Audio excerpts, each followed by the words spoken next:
চাষিদের লাভ হবে। চাষিদের লাভ হচ্ছে না। আপনিও তো একজন চাষি, লাভ হবে না। বিঘায় কীরকম খরচা হয়?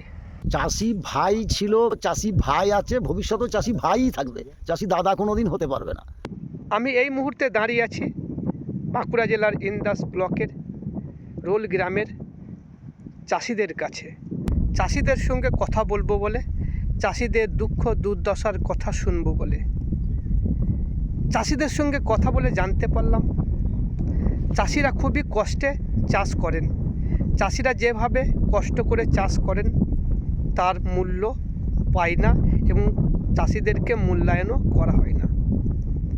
চাষিদের ব্যাপারে ভাবতে হবে সরকারকে।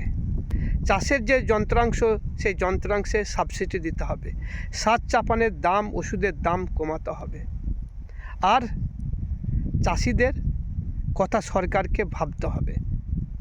চাষিদের সমস্ত ক্ষেত্রে সাবসিডি দিতে হবে, শিক্ষায়, স্বাস্থ্যে। চাষিদের 60 বছর বয়স হয়ে গেলে তাদের পেনশনের ব্যবস্থা করতে হবে। চলুন চাষিরা কি বলছেন শুনুন।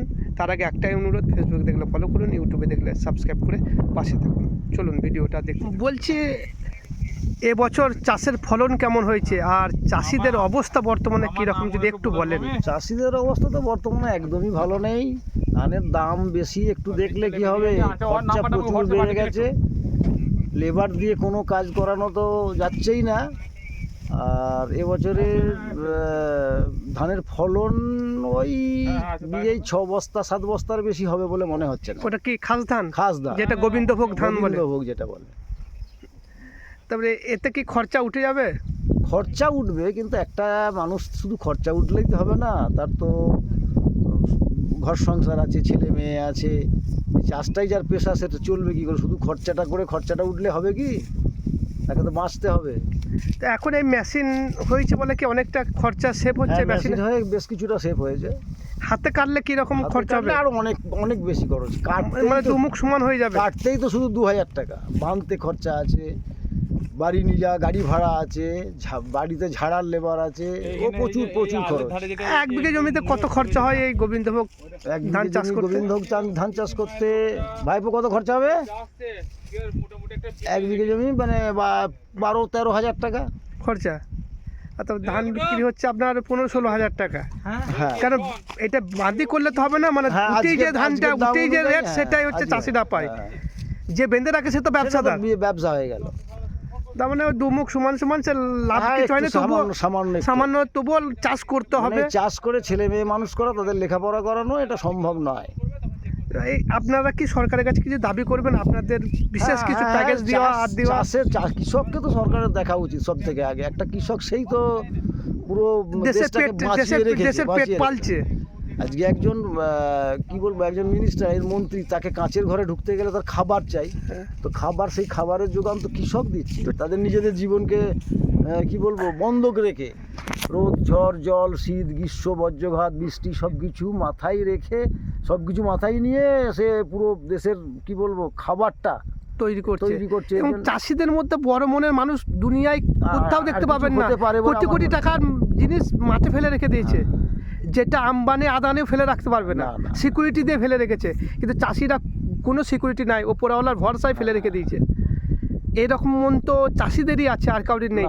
তো প্রশ্ন আমার এটা নয়, প্রশ্ন হলো চাষিরা সেই স্বাধীনতার পর থেকে সেই একই অবস্থায় রয়ে গেছে, তাদের কোনো উন্নতি হয়নি, বরঞ্চ তারা দিনকে দিন গরিব হয়ে যাচ্ছে। আর অন্যান্য সেক্টর, বিড়ি শিল্প বলুন, গাড়ি শিল্প বলুন, মদ শিল্প বলুন, যে এই সমস্ত যেগুলো মানুষের প্রয়োজন নাই, না খেলেও বাঁচবে, সেই সব শিল্পে কোটি কোটি টাকা ইনকাম করছে, তারা বড়লোক হয়ে যাচ্ছে। কিন্তু চাষি সেই অবস্থাতেই রয়ে যাচ্ছে কেন? এটাকে কেমনভাবে দেখছেন? এইগুলোকে সরকারের ভাবা উচিত কি উচিত নয়? চাষি ভাই ছিল, চাষি ভাই আছে, ভবিষ্যতেও চাষি ভাইই থাকবে, চাষি দাদা কোনোদিন হতে পারবে না। আর সরকারের দেখা মানে সরকার পুরোটাই দেখা উচিত। একজন মন্ত্রী, সে কাঁচের ঘরে থাকতে গেলে তার পেটের খাবারটাই কৃষক যোগায়। নিজের জীবনকে বন্ধক রেখে, নিজের জীবন ঝড় বৃষ্টি বজ্রঘাত সমস্ত কিছুকে উপেক্ষা করে চাষি এসে তাদের ফলন ফলিয়ে, চাষের ফসল যে ফলায়, সে ফসলটা তো নিজের জন্য নয়, চাষ করে চাষের খরচাটা ওঠে। আর বাকিটা করে সমাজের উপকার করার জন্য। সরকারের কাছে কি চাইছেন? সরকারের কাছে চাইছি যে কৃষকের যে সার লাগে, যে সার 10-26 400 টাকা, আজকে সেটা হয়ে গেছে 2000 টাকা, বা আরও অন্যান্য কীটনাশক বা ভিটামিন, যে চাষের জন্য যে সমস্ত ওষুধপত্র লাগে, এই সমস্তদের ওষুধপত্র বা সারের দামগুলোকে একটু নিয়ন্ত্রণ করা। এটা 400 টাকার 10-26 বা 400 টাকার সারটা আজকে 2000 টাকা হয়ে গেছে। গভর্নমেন্ট হয়তো ভর্তুকি দিচ্ছে, কিন্তু যে ভর্তুকিটা আগে ছিল সেটা দিলে কৃষকের পক্ষে উপকার। আর যেমন স্প্রে থেকে আপ থেকে সে হ্যাঁ, জিনিসগুলো কুমলে চাষের যন্ত্রপাতি, চাষের স্প্রে মেশিন বা চাষের সঙ্গে যে সমস্ত জিনিসের জুড়ে সম্পর্ক আছে। আছে, সেগুলোকে যদি একটু কি বলবো সহজ করে দেয় কৃষকের জন্য, তাহলে আরও ভালো। আপনার নাম পরিচয়? আমার নাম সৈয়দ এসাহক আলী, বাড়ি? আমার বাড়ি রোল। আপনি এবছর কি চাষ করেছেন? কত বিঘে চাষ করেছেন? আমি এবছরে চাষ করেছি, আমাদের টোটাল পরিবারের 50-60 বিঘে, কিন্তু আমার নিজস্ব আমি 5 বিঘে চাষ করেছি, সেটা ওই গোবিন্দভোগ চাষ করেছি। ধন্যবাদ। মেশিনের সাহায্যেই কেটেছি। বলছি এখনো গরুর গাড়ি করে ধান বইছেন হ্যাঁ, কেন? গরুর গাড়ি ছাড়া তো উপায় নাই, এইটাই তো ভাত ভিক্ষা। আর এর কোনো বিকল্পও নেই? না, আর এর রোজ ঝড় বৃষ্টি সবেতেই চলবে? সবেতেই চলে। কীরকম এক টিপে ভাড়া এখন? এখন মোটামুটি 250। 250 টাকা। কত দূর থেকে নিয়ে যাওয়া হচ্ছে? মোটামুটি এই মাঝে মাঠ থেকে প্রায় ধরো 10 কিলোমিটার, আরও বেশি হবে। বোধ হয় চাষে কেমন খরচা আর কীরকম লাভ হচ্ছে চাষিদের? চাষিদের লাভ হবে? চাষিদের লাভ হচ্ছে না। আপনিও তো একজন চাষি, লাভ হবে না। বিঘায় কীরকম খরচা হয়? 10-12 হাজার টাকা পড়ে যাবে। বিঘায় 10-12 হাজার টাকা খরচা। আর কিছু বলবে সরকারকে যাতে চাষিদেরকে দেখে? দেখছে কই, সরকার যদি যেটা ওই দিদি দিচ্ছে 10,000 আর কেন্দ্র দিচ্ছে 6,000, এটা যদি আরও বাড়িটা ডবল করে দেয় ভালো হবে না? ভালো হয়। ডবল করে দিলে ভালো হয়। হ্যাঁ, আপনার নাম পরিচয়টা একটু বলুন। আমাদের আজমত আলী মল্লিক, বাড়ি? রোল। ধন্যবাদ।